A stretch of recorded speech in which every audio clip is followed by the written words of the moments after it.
Family কার্ডের জন্য আবেদন করতে যেসব কাগজপত্র লাগবে, কোথায় গিয়ে আবেদন করতে হবে, কিভাবে আবেদন করতে হবে, আজকে এই বিষয়ে এই ভিডিওতে আলোচনা করা হবে। তাই আপনাদেরকে সম্পূর্ণ ভিডিওটি না টেনে দেখতে হবে। যদিও পূর্ণাঙ্গ আবেদন এখনো শুরু হয়নি, তবু আগাম প্রস্তুতি হিসেবে সম্ভাব্য আবেদনকারীদের নিম্নোক্ত কাগজপত্রগুলো রাখতে পারে। তার মধ্যে প্রধান হচ্ছে জাতীয় পরিচয়পত্র মানে এনআইডি, তারপর হচ্ছে পাসপোর্ট সাইজের ছবি, তারপর হচ্ছে একটি সচল মোবাইল নম্বর। তাছাড়া আপনার বিকাশ নগদ অ্যাকাউন্ট লাগতে পারে। প্রথমত কোথায় গিয়ে আবেদন করবেন?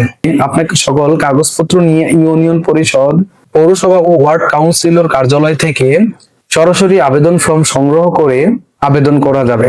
পাশাপাশি আপনি ঘরে বসেও আবেদন করতে পারবেন, তবে ঘরে বসে আবেদন করার যে প্রক্রিয়াটি এখনো চলমান। প্রতি ফ্যামিলির জন্য একটি করে ফ্যামিলি কার্ড ইস্যু করা হবে।